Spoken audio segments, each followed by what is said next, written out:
안녕하세요. 저는 남편과 황혼 이혼을 한 60대 후반의 평범한 할머니입니다. 제가 드린 이 소개만 듣고도 헛웃음 지으실 분들 계실지 모르겠네요. 다 늙어서 이혼이라니 우습다고 생각하시면서요. 저도 제게 이런 일이 일어날 줄은 몰랐습니다. 사연 튜브를 들으며 집안일을 하거나 운동을 할 때면 사람들 삶이 참으로 다채롭구나 라고만 생각했지. 저도 이렇게 제가 사연까지 쓰게 될 거라고는 상상조차 하질 못했으니까요. 멋 모를 좋은 나이에 집안 어른의 소개로 만나 남편과 딸 둘을 낳아 기르며 저도 나름 잘 살아왔다고 생각했어요. 큰 굴곡 없이 이 정도 살아냈으면 어느 정도는 성공한 인생 아닌가 했죠. 하지만 복병은 이 황혼에 있었던 게입니다. 믿어지세요? 다 늙어 빠진 남편이 이 나이에 마누라 속을 이렇게 바글바글 썩일 거라고 누가 상상이나 했겠습니까?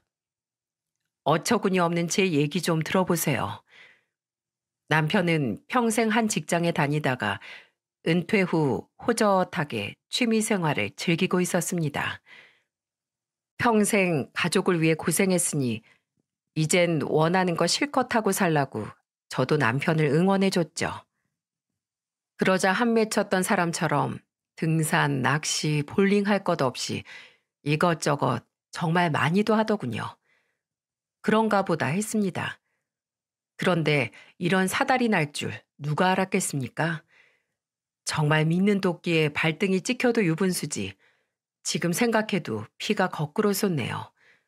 바로 어제 겪은 일처럼 말이죠. 그날도 전 저녁거리를 사러 시장으로 막 나서려던 참이었어요. 그때 마침 한 남자가 찾아와 대뜸 이렇게 묻는 게 아니겠어요?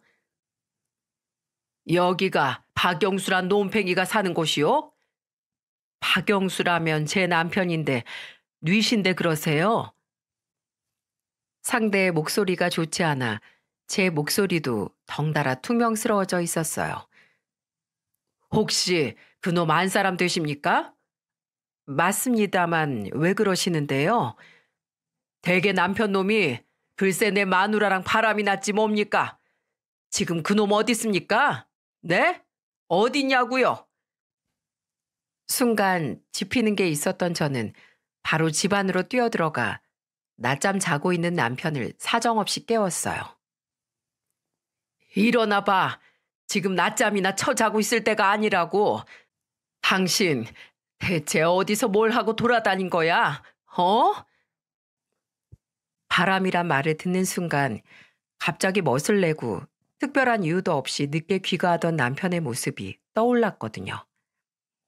그 사이 제 뒤로 따라온 남자가 잠이 덜 깨 얼떨떨해하는 남편의 멱살을 잡아 올렸습니다.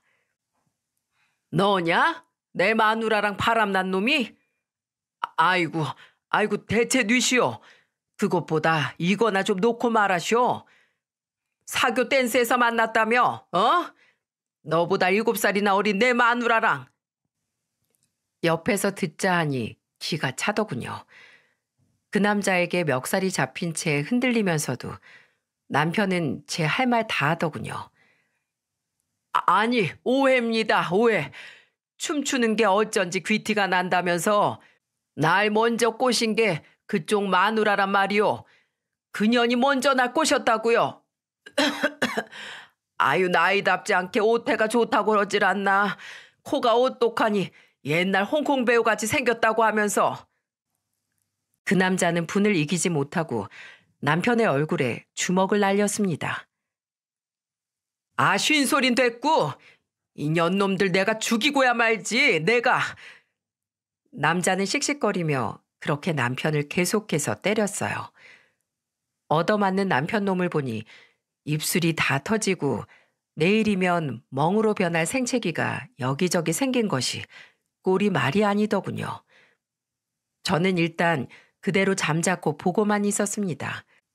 제대로 혼줄이 나야 한다고 생각했거든요. 더는 내 마누라랑 만나면 그땐 다 불사질러버릴 줄 알아. 알았어, 이 노인네야. 근데 기대와 달리 이쯤하고 물러설 모양이었어요. 조금 전까지 죽일 기세로 달려들더니 몇 대 때리고 고작 이렇게 말로 경고나 하러 왔나 싶어 한심했죠. 혀를 차고 있는데 글쎄 이 사람이 몸을 돌려 저를 보더니 한마디 하는 게 아니겠어요? 아줌씨도 남편 관리 잘하슈. 이게 뭡니까? 피차 서로 못 볼 걸 보겠시리. 그렇대도 지가 뭔데 저한테 이딴 소리를 합니까? 제가 썩난 목소리로 그 남자를 향해 말했죠. 피차 일반이잖소. 초면에 선 넘지 맙시다.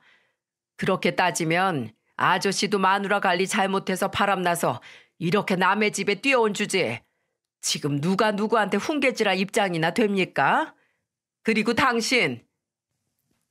제가 남편을 향해 소리치자 남편이 놀라 벌떡 몸을 세우더니 무릎을 꿇고 저를 향해 빌더군요. 여보, 제발 한 번만 용서해줘. 내가 잘못했어. 방금도 들었겠지만 저 남자 옆편 내가 날 먼저 꼬셨다니까. 나이에 맞지 않게 몸이 유연하다고 하면서 나한테 떡 들러붙어서는. 그러자 남자가 성이 난 얼굴로 남편을 향해 말하더군요. 뭐라고 이 할배야? 더 맞고 싶어? 더 진입이라고 지금.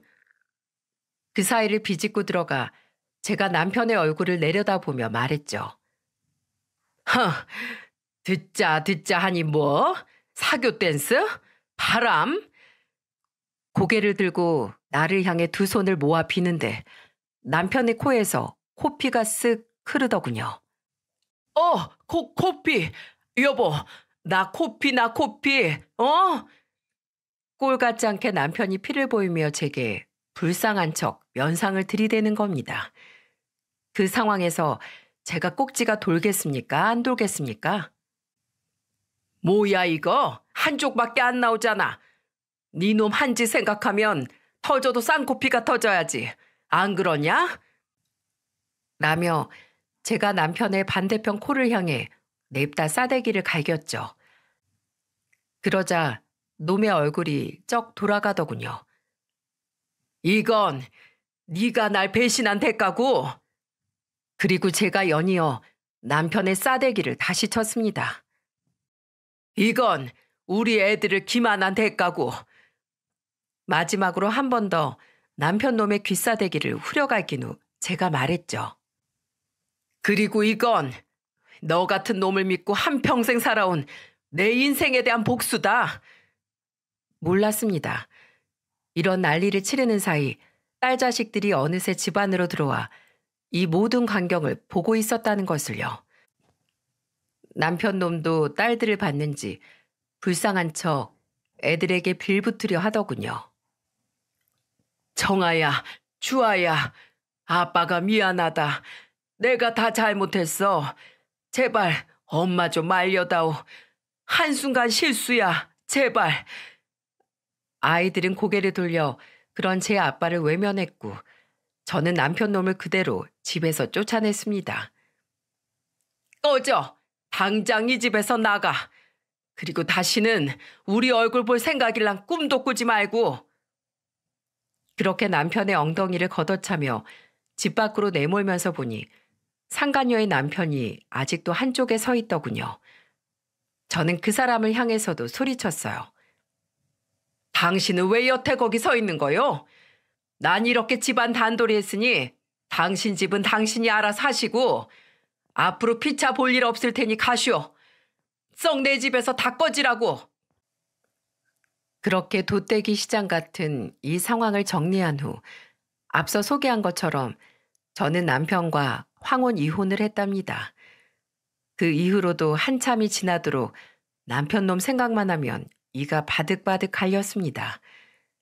시간이 지나면 괜찮아질 줄 알았는데 오랜 세월이 지난 후에도 TV에서 누가 바람 피우는 내용만 나와도 피가 거꾸로 솟고 화가 머리 끝까지 치솟았어요.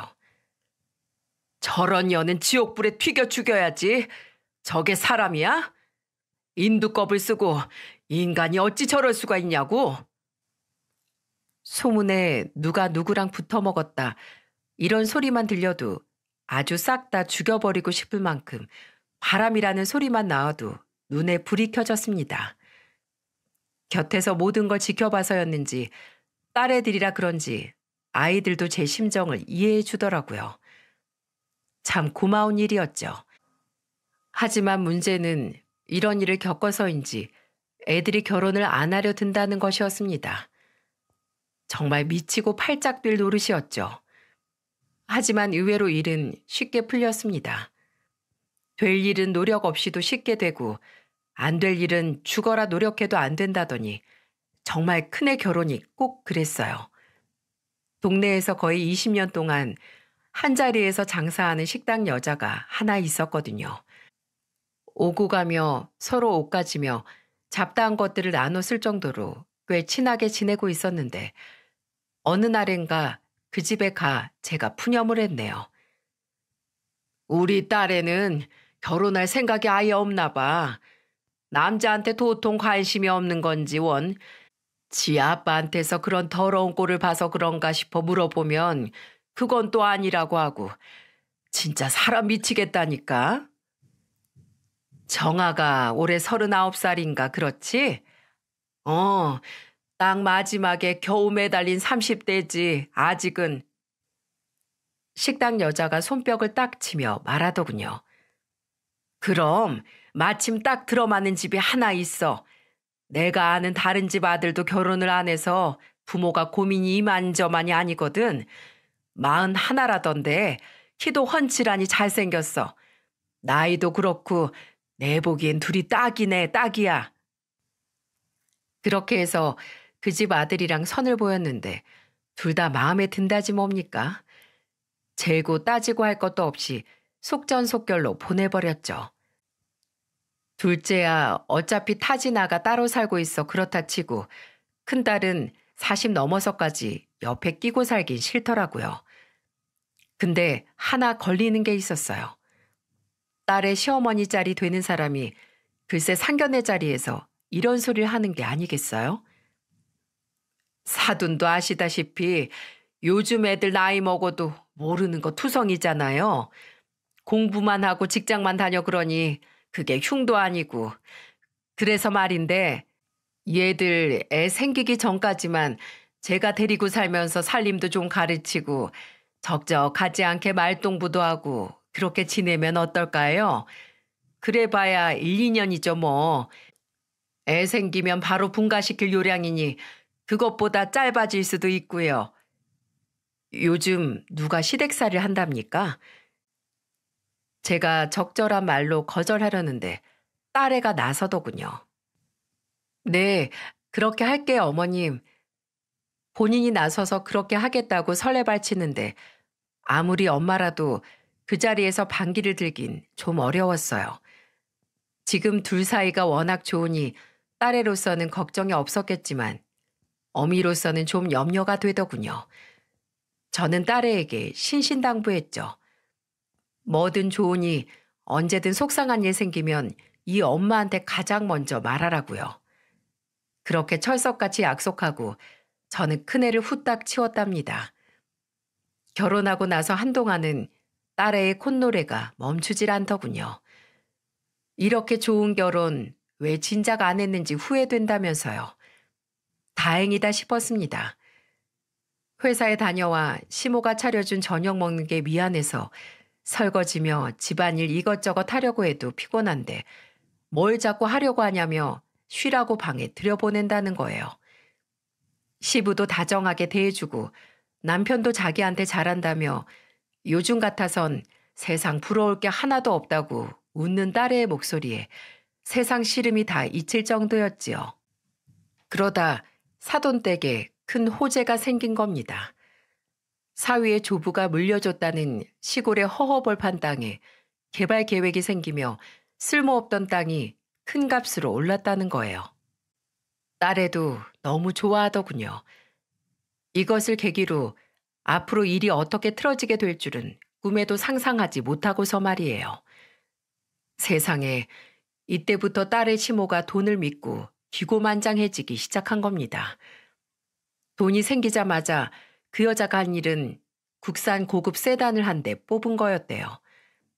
그러더니 나이 먹어 이제 곧 손주 볼 여자가 체형 교정을 하러 다니질 않나, 젊은 애들처럼 화장을 진하게 하고 다니질 않나, 참으로 한심했습니다. 무엇보다 가장 큰 문제는 딸애가 매일 분통이 터지는 목소리로 제게 전화를 한다는 거였죠. 왜 또? 아니 무슨 일이 있었길래 그래? 딸에게 전해들은 이야기는 이러했습니다. 딸의 시모가 자기도 이제는 수준에 맞는 사람들을 만나야겠다나 뭐라나 하면서 돈 있는 여자들 모임에 들어갔다네요. 새로 산 차를 타고 다니며 그런 여자들과 허구한 날 어울리다가 어느 날엔 집으로 몇몇이 놀러 왔더랍니다. 과일 바구니를 들고서 말이죠. 그래서 우리 애가 그 과일 중에 몇 개를 깎아서 차랑 같이 대접했대요. 그걸 보더니 손님인 여자 중 하나가 그러더랍니다. 어머, 과일 비싼 거 잔뜩 들어있는 것 중에 싸고 맛없는 것만 깎아온 것 좀 봐. 너네 며느리 되게 실속 있다. 비싼 거 남겨서 자기 남편 주려고 그러나 보네.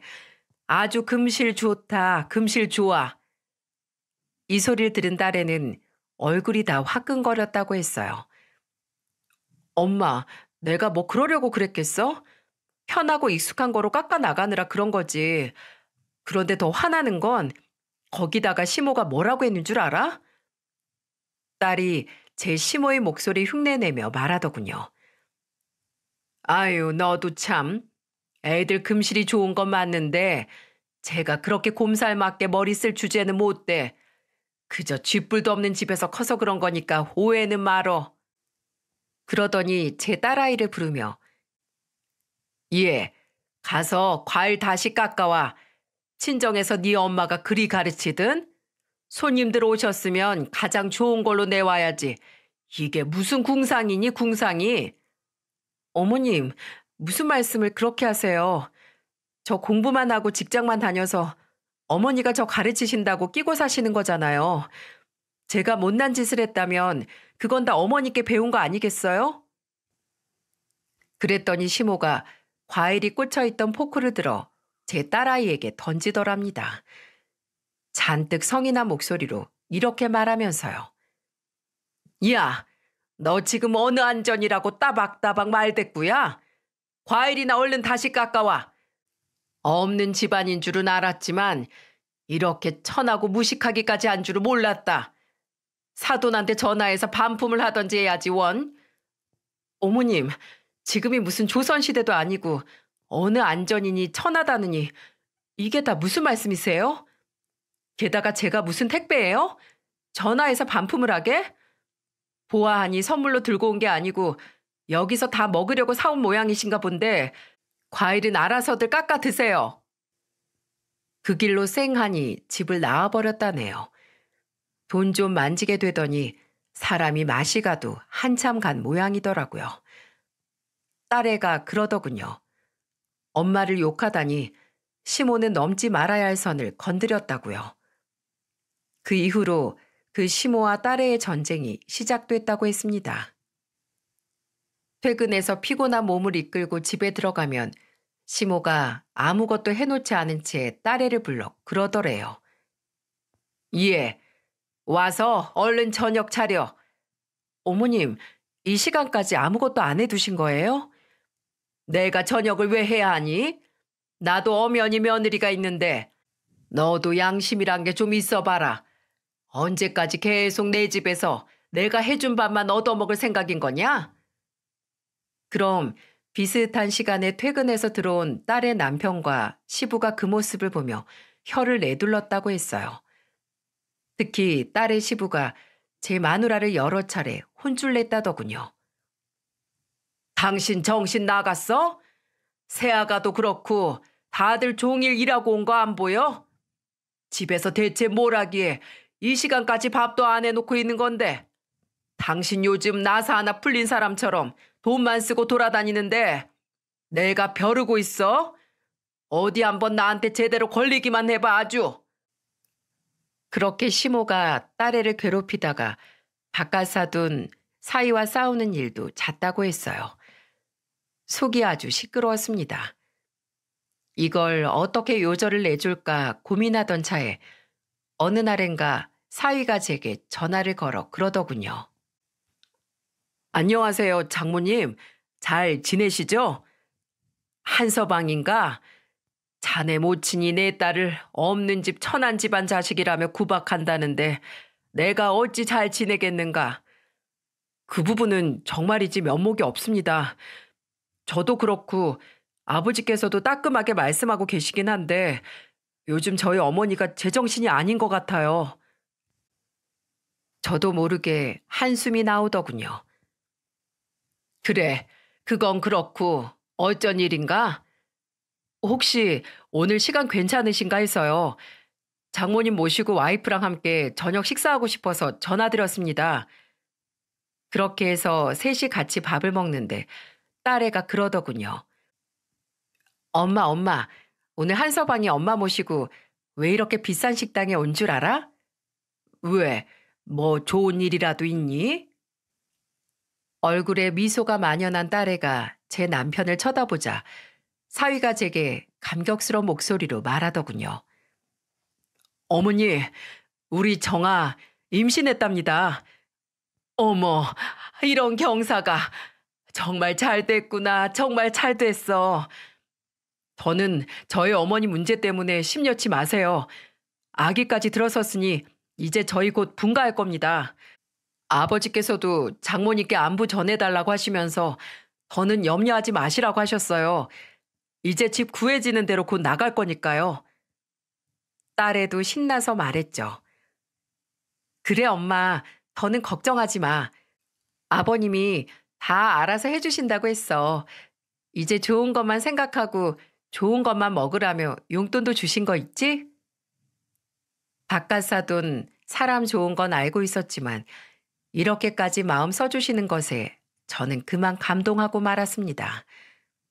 무엇보다도 이젠 딸애가 제 시모한테 몹쓸 구박을 받는 일은 더는 없을 거란 생각에 눈물까지 핑 돌더군요. 그랬으니 이런 무지막지한 사건이 연속으로 터질 거라 누가 상상이나 했겠습니까? 점을 보러 가면 하나같이 꼭 말년에 조심하라고 하더니 이런 일은 이미 제 운명에 점지되어 있었던 걸까요? 한탄스럽기까지 하네요. 임신한 후 딸아이는 제 시모가 아무리 못살게 굴어도 굴하지 않고 더 당당하게 행동했다더군요. 시부와 남편이 딸애에게 오로지 몸만 생각하라면서 든든하게 받쳐주고 있으니 더 그러했겠죠. 딸아이가 들려준 제 시모와의 일상은 이러했습니다. 시모가 쫓아다니며 이런 식으로 애를 괴롭혔다네요, 글쎄. 예, 너 걸레 빨아와서 바닥 좀 닦아. 바닥이 이게 뭐니? 더러워선.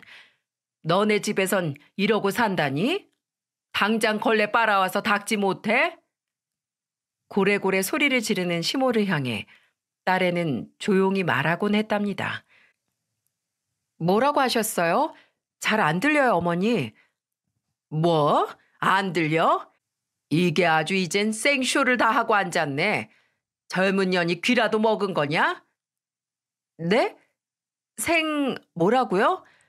어머니가 하도 소리를 지르셔서 저 이명이 오나 봐요. 병원 가봐야 할 것 같아요.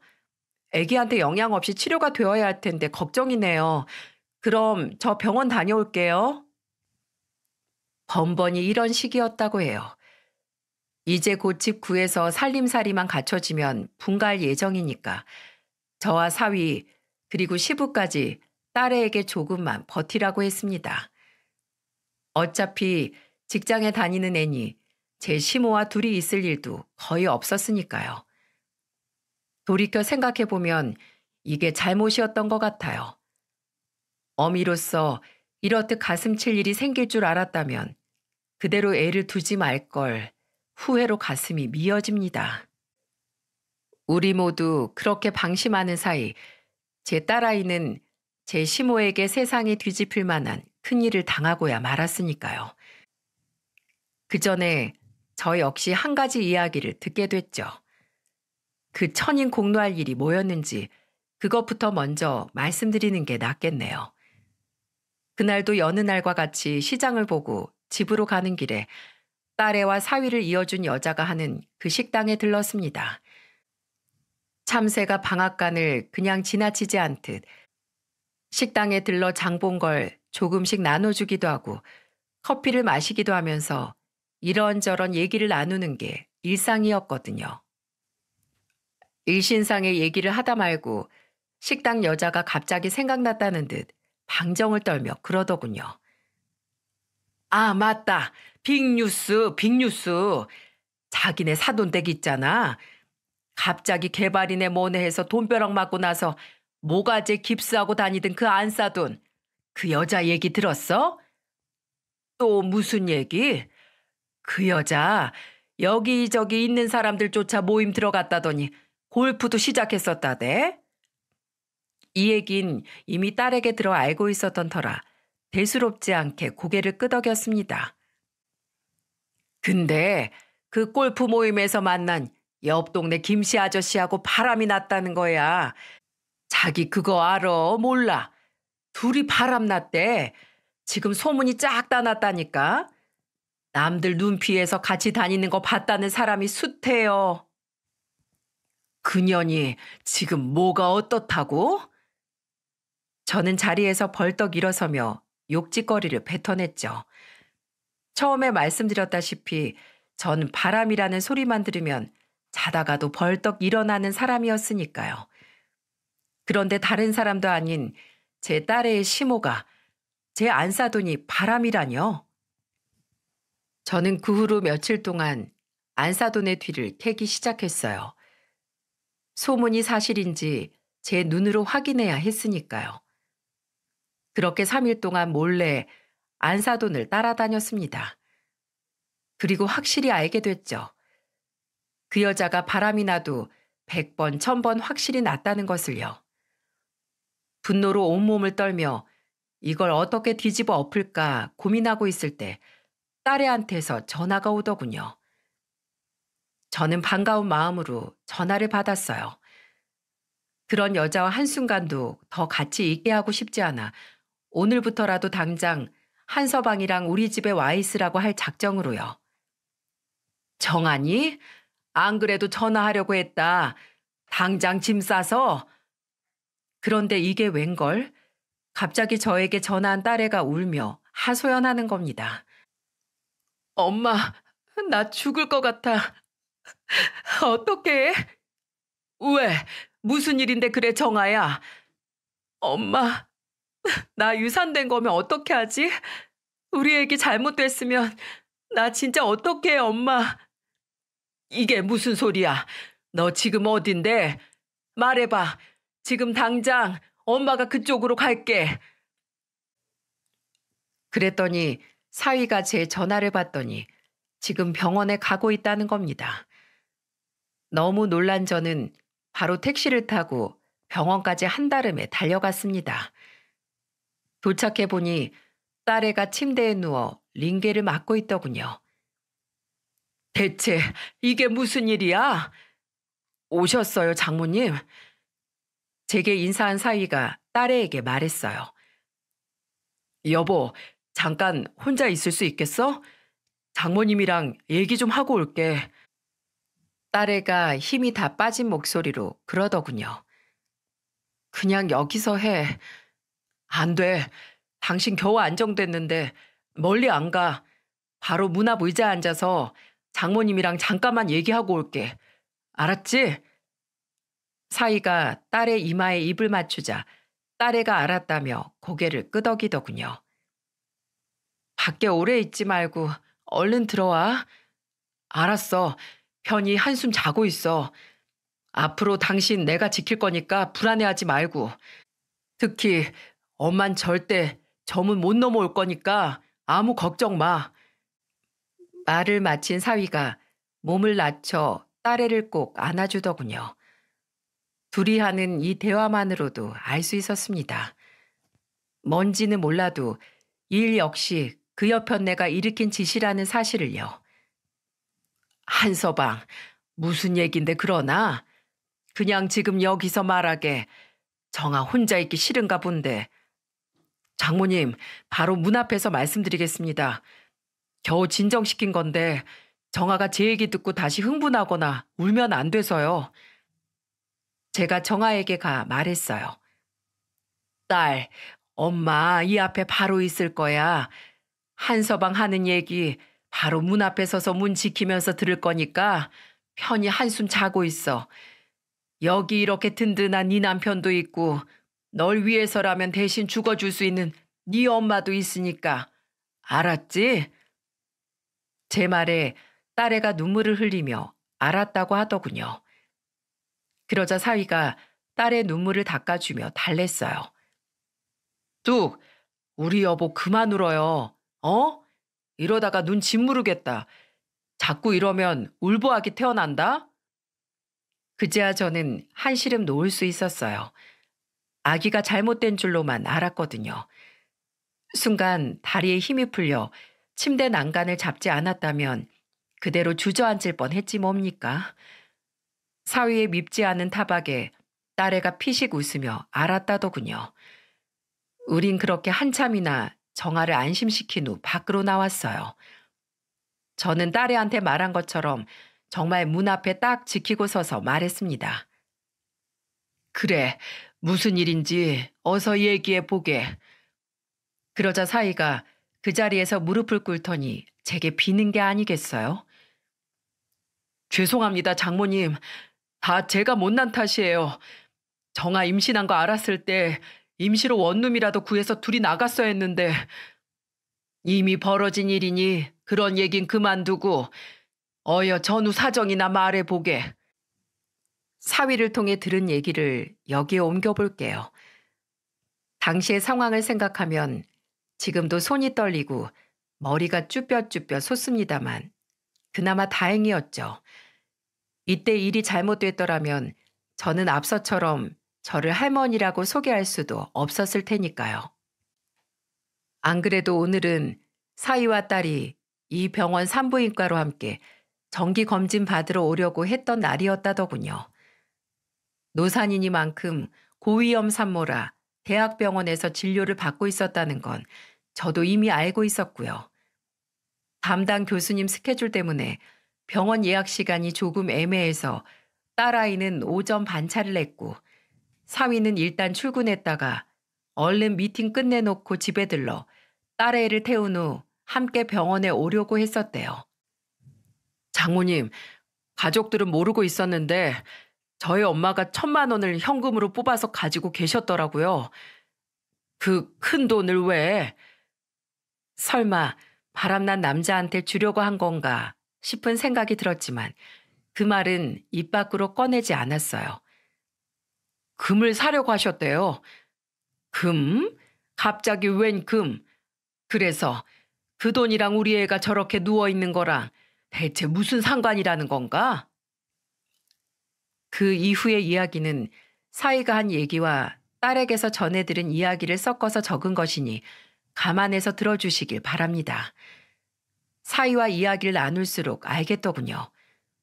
왜 한서방이 악착같이 저와 둘이 따로 나와서 얘기하려고 했었는지 말입니다. 아침나절 잠깐 밖에 나갔다 온 그 여자가 화장대 문갑에 넣어둔 1,000만 원이 안 보이자 병원 검진 시간에 맞춰 준비하고 있던 딸애에게 득달같이 달려들어 그랬답니다. 없는 집안년인 줄은 알았지만 손버릇까지 더러운 년인 줄은 몰랐구나. 그래 너 인연 내 돈 어쨌어? 어? 내 1,000만 원 어쨌냐고? 무슨 말씀이세요 어머님? 또 안 들리는 척 할 참이냐? 오냐 내가 오늘 아주 날 잡아 인형 귀를 뻥 뚫어주마. 다시는 무슨 소리냐 말 못하게끔 말이야. 정말 무슨 말씀이신지 몰라서 그래요. 돈이라뇨. 지금이라도 내놓으면 용서해 주려고 했는데 너 정말 안 되겠구나. 왜 생사람을 잡으세요? 정말로 제가 돈을 훔쳤다고 생각하시는 거예요? 어떻게 어머님은 생각하는 수준이 그것밖에 안 되세요? 수준? 오라 그래. 너 오늘 네 시애미 수준 한번 제대로 맛봐봐라. 그리고 임신한 제 딸의 머리채를 잡아 끌고 돈이 있던 안방의 화장대 문까지 갔답니다. 갑작스런 폭력에 딸애는 아기를 지키려고 배를 꼭 끌어안았다더군요. 눈깔 뜨고 제대로 보란 말이지. 내 돈이 분명 여기 있었다고, 여기. 그런데 돈에 발이 달려 없어지냐? 아침까지 있던 게 왜 없어져? 이 집에 지금 네 년이랑 나밖에 더 있어? 제가 안 가져갔다는데 대체 왜 이러시는 건데요? 손주 태어나기도 전에 일 치르려고 이러세요? 어머님, 정말 미친 거예요? 그래, 이년아, 나 미쳤다. 임신 좀 했다고 아주 기세등등해서는 지 시엠이랑 남편 앞세워서 꼴 같지 않게 나대는 거 보면서 내가 안 미치게 생겼냐? 여자가 임신하는 게 뭐 그리 대수라고. 애 핑계로 빠져나갈 생각하지 말고 돈 어딨냐고, 돈. 이 버러지 같은 년, 네 가난한 친정에 빼돌리려고 나 몰래 숨겨뒀지? 머리채를 잡힌 채 이리저리 휘둘리면서도 제 딸아이는 배를 감싼 제 손을 절대 풀지 않았다고 해요. 늦은 나이에 어렵게 생긴 아이인데 무슨 짓을 해서든 애는 꼭 지켜야 한다는 그 생각뿐이었대요. 얘기를 듣는 내내 정말 그 여편 애를 죽이고 싶었습니다. 여러분이라면 안 그렇겠어요? 손찌검 한 번 안 하고 귀하디 귀하게 키운 내 새끼를 도둑년 취급하는 것도 모자라 홀몸도 아닌 애를 어찌 그리 험하게. 돈 어딨냐고, 내 돈. 이년아, 입이 붙었으면 말을 해보라고. 울긴 왜 쳐울어? 니년이 한 짓이 있으니 쳐우는 거지, 어? 맞잖아, 이 벼락 맞아 죽을년.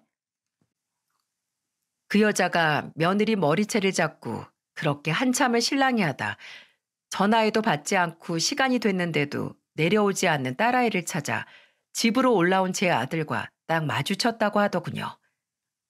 엄마, 지금 대체 뭐 하는 짓이야? 집으로 들어오던 아들이 상황을 보고 고함을 치며 달려오자 몸을 최대한 웅크린 채 배만 보호하던 정아가 그 소리를 듣고 몸을 일으켜 제 남편에게 가려고 했다네요. 그때 그 여자가 돌아서는 정아의 머리채를 다시 한번 낚아채 끌어당기는 바람에 정아가 문간 모서리에 부딪히며 넘어졌다고 했습니다. 사위는 그런 딸애를 안아 병원 응급실로 바로 온 거고요. 죄송합니다, 장모님. 제 엄마라는 여자랑은 당장 인연 끊을 겁니다. 정말 죄송합니다. 제가 정아를 더 제대로 지켰어야 했는데 그러지 못하고. 그때 바깥사돈이 헐레벌떡 병원으로 뛰어 들어오는 게 보였어요. 이게 다 무슨 일이야? 안사돈, 아니 얘야. 두 사람 다 얼굴이 왜? 새아가는 어디 있는데요? 대체 이게. 저는 그만 그 자리에 주저앉아 주먹으로 제 가슴을 있는 힘껏 내리쳤어요. 정말 미쳐버리겠더라고요. 사위가 그런 제게 죄송하다고 거듭말했습니다. 안에서 딸애가 듣고 혹시나 또 눈물바람을 하게 될까 우리 모두 숨죽인 채 목소리를 낮춰 얘기했어요. 그때 멀찍이 한 사람이 눈에 들어오더군요. 바로 그 악마 같은 여자가 쭈뼛거리고 그 뒤에 서 있는 게 보이지 뭡니까? 저는 놀라우리만치 빠른 속도로 벌떡 일어서서 그 여자를 향해 달려들었습니다. 그리고 이를 악물고 주먹으로 여자의 뺨을 때렸어요. 병원 경비들이 쫓아오고 난리가 났죠. 경비 요원들에 의해 그 여자에게서 강제로 떼어내지기 전까지 저는 있는 힘껏 그 여자를 때리고 머리채를 잡아 돌렸습니다. 소리 한번 지르지 않으면서 말이죠. 그리고 그년에게서 떨어지기 직전 그 귀에 대고 속삭였어요. 너 사람 잘못 건드렸어. 산채로 불지옥에 타는 느낌이 어떤 건지 내가 아주 한번 제대로 보여줄게. 그렇게 이를 악물고 뜯어낸 그 여자 머리카락이 양손으로 한 움큼이더군요. 사이랑 바깥사돈이 병원 측에 사정 얘기를 한 후 그 여편 애를 쫓아내는 것으로 그 일은 알아서들 마무리 지었다고 했습니다. 조심스럽게 병실 문을 열고 들어가 보니 딸아이는 새근새근 잠들어 있었어요.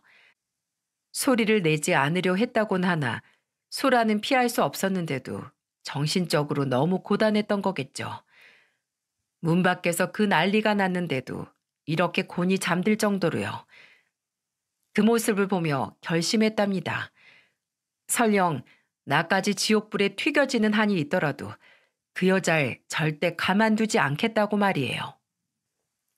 잠든 딸의 얼굴을 한참이나 보고 있는데 바깥사돈이 사유와 함께 병실로 들어서며 말하더군요. 안사돈, 죄송합니다. 무슨 일이 있었는지 얘기 다 들었어요. 집에 큰 돈이 있는 걸 보고 놀라 아침에 제가 출근하며 가지고 나왔었습니다. 은행에 입금하려고요. 그것 때문에 이런 일이 생길 줄은 몰랐네요. 정말 너무 죄송합니다. 돈 가지고 나올 때 제 처가 집에 없었던 터라 몇 번이나 그 얘기를 하려고 전화했지만 가방 안에 둔 탓에 전화가 왔었는지도 몰랐다네요. 전후 사정을 듣고 새아가랑 안사돈께 무릎이라도 꿇고 용서를 빌라고 못난 제 여편네에게 이리로 오라고 했던 건데 오히려 화만 돋운 것 같습니다. 나가서 말씀하시죠. 겨우 잠든 애 깰까 겁납니다. 저는 사위에게 딸을 지키게 한 후 바깥사돈과 자리를 옮겨 이야기를 나눴습니다. 이 일로 우리 딸이 유산할 뻔했습니다. 저는 이 일을 그냥 넘어갈 수가 없어요. 정말 죄송합니다. 새아가와 안사도 마음이 풀릴 때까지 제가 그 여자가 손이 발이 되도록 빌게 만들겠습니다. 저는 차가운 목소리로 말했어요. 그러니까 바깥사돈께선 이 일을 용서해 주시려나 봅니다. 당황하며 아무런 말도 못하는 바깥사돈에게 제 핸드폰을 건넸습니다. 지난 3일간 그 여자를 따라다니며 찍은 여러 장의 사진이 있는 부분을 열어서 말이죠. 바깥사돈은 사진을 넘겨보며 경악을 금치 못하더군요. 제 딸이 이런 여자를 시어머니라고 부르며 살게 할 수는 없습니다. 수치스러워서 도저히 안 되겠어요, 저는. 여전히 말을 못하는 바깥사돈에게 제가 권유를 가장한 제안을 하나 했습니다. 다른 남자와 정분이 나서 동네 창피하게 돌아다닌 것도 모자라 제 딸을 도둑년 취급하고 아직 태어나지도 않은 손주까지 죽이려고 한 여자를 용서하고 싶다면 마음대로 하세요. 그땐 한서방이랑 제 딸이 이혼하면 되니까요. 네? 안사돈, 대체 그게 무슨 말씀이십니까? 사람 고쳐 쓰는 거 아니랬습니다. 그런데도 그 금수만도 못한 여자를 계속 데리고 살 요량이시면 그렇게 하세요. 다만 그 가족 안에 제 딸과 제 손주는 결코 없을 겁니다. 제가 그렇게 두고 보지 않을 테니까요. 아이고, 안사돈, 갑자기 이게 다 무슨 난리인지. 눈 크게 뜨고 상황을 제대로 보세요. 상종 못할 그 여편네와 바깥사돈이 갈라서든 아니든 우리 애가 이번에 겪은 일, 저 이대로 절대 못 넘깁니다. 정신적 피해 보상 톡톡히 해야 할 거예요.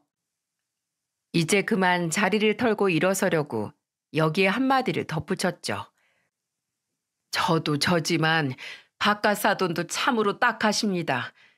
지난 평생이 억울하지도 않으세요? 자존심도 없으십니까? 아까 보여주신 사진으로 제 처가 바람난 건 잘 알겠습니다. 어떻게 된 일인지 전후 사정을 자세히 말씀해 주세요. 보아하니 모든 걸 다 알고 계신 듯한데 제가 결정을 내리는데 도움을 좀 주셨으면 합니다. 소문 다 났습니다. 우리 애들 이어준 그 식당 아시죠? 저도 거기서 처음 소문 들었어요. 그런 여자가 내 딸 시엠이라는데 제가 속에서 천불이 납니까? 안 납니까? 이렇게 제가 식당에서 들은 얘기부터 조사하며 새롭게 알게 된 사실까지 하나하나 모두 다 읊어줬죠. 바깥사돈은 이렇게까지 속속들이 다 알지 못했나 보더군요. 제가 말을 할 때마다 놀란 것을 보면요. 들어간 모임 중에는 골프 동호회에도 있었는데 거기서 아랫동네 김 씨를 알게 됐고 바람이 나서 여기저기 소문이 일파만파 퍼졌다는 것까지 아주 상세하게 말해 주었답니다. 3일 밤낮으로 뒤를 쫓으며 알게 된 둘만의 아지트 같은 곳도 일러주었고요. 얘기를 듣는 내내 바깥사돈의 얼굴이 불그락 푸르락해지며 잔뜩 움켜진 주먹으로 몇 번이고 자신의 허벅지를 내리쳤습니다. 얼마나 화가 났는지 눈에 다 보일 정도였죠. 그렇게 모든 걸 말해준 후 저는 딸애에게 돌아갔어요. 지금으로서 가장 보살핌을 받아야 하는 건 누가 뭐래도 제 딸이었으니까요. 바깥사돈은 그날 제가 일러준 장소에 매복해 있다가 둔 연놈을 잡았다더군요.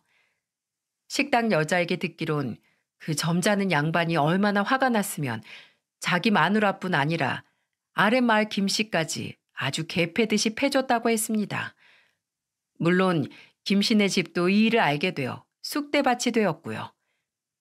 그렇게 현장을 잡은 바깥사돈은 저한테 받은 사진과 현장에서 둘을 덮친 사실 등을 토대로 이혼 소송을 신청했다고 하더군요.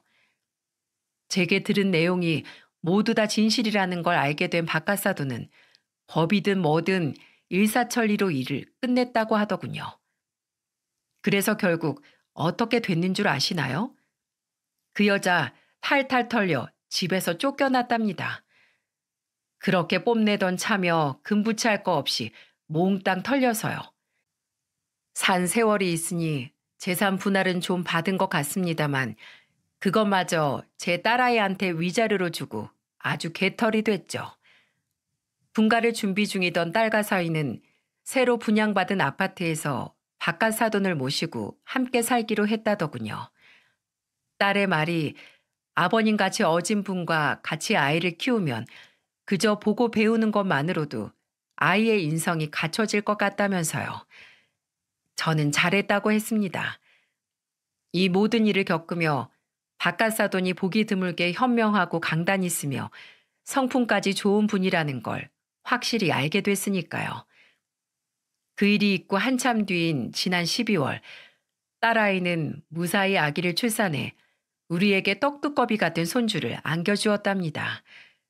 시아버지가 애를 너무 잘 봐주신다며 딸애는 너무나도 좋아했죠.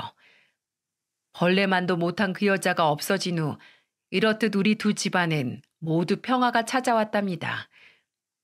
제게 쫓겨난 남편도 그렇겠지만 그년도 가진 것 하나 없이 그렇게 홀로 노년을 쓸쓸히 맞이하겠죠. 둘 다 고독사까지 하면 더할 나위 없겠네요. 출산하고 처음 맞는 올 설날에 딸애가 집에 오더니 제게 재밌는 소식을 하나 알려주지 뭡니까? 마치 보너스처럼요. 엄마, 그 여자가 명절 아침에 어떻게 알았는지 우리 집으로 찾아왔었어. 꾀죄죄한 몰골로 찾아와선 아버님을 붙잡고 빌더라. 하면서 말이에요. 여보, 내가 잘못했어. 제발 용서해줘. 나 도저히 이렇게는 못 살겠어. 다시는 안 그럴 테니까 제발 여보. 사람들이 하는 소리 듣고 당신이 여기로 이사 온 거 알고 물어 용기 내서 찾아왔으니까 제발 나 내치지만 말아줘. 그러면서 무릎을 꿇고 머리를 조아리면서 바닥에 얼굴을 붙인 채 울더래요. 그래도 딸의 시부한테서 반응이 없으니까 우리 딸애를 물고 늘어졌다지 뭐예요? 예, 새아가 이 사람이 네 말은 잘 들어주잖니. 제발 날 좀 용서해달라고 말 좀 해다오. 내가 잘할게. 우리 처음엔 그래도 좋았잖니. 그때를 생각해서라도, 어? 그래요. 말씀 한번 잘하셨네요. 그렇게 잘해주다가 돈 좀 생겼다고 그렇게 우리 집, 우리 엄마 저까지 싸잡아 무시하고 저한테 왜 그렇게까지 했던 거예요? 지금까지도 정말 이해가 안 돼서 그래요. 그땐 세상을 다 가진 것 같았어.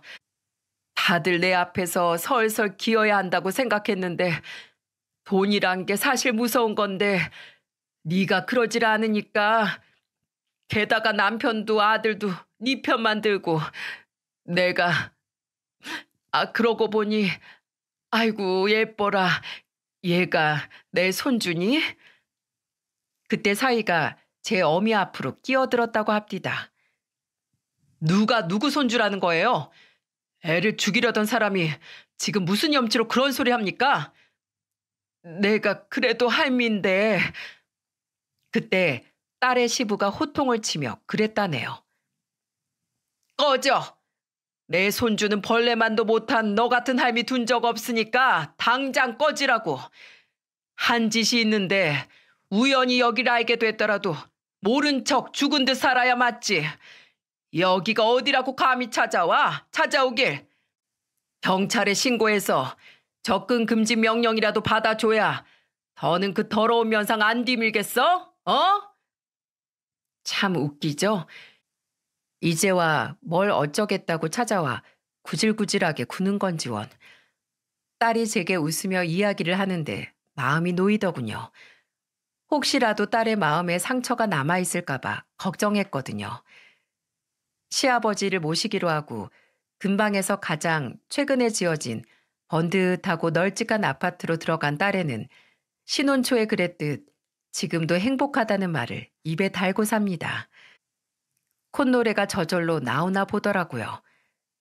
출산한 지 얼마 되지도 않은 애가 둘째도 낳을 거라며 계획에 한창 들떴을 정도로요. 언제부턴가 둘째 딸 주아도 제 언니 보며 형부 같은 남자랑 결혼하고 싶다고 노래했을 정도니 이만하면 꼬였던 제 말년운 잘 풀어낸 거 맞겠죠? 요즘은 웃음 날 일만 가득하네요. 좋은 혼처가 들어와 둘째도 곧 보낼 수 있을 것 같거든요. 행복이란 게 별거 있나요? 이렇게 가족끼리 웃으며 오순도순 살아가면 그게 바로 행복인 거겠죠. 아무쪼록 제 사연 들어주신 여러분에게도 가정의 평화와 행복이 깃들길 간절히 바라겠습니다. 감사합니다.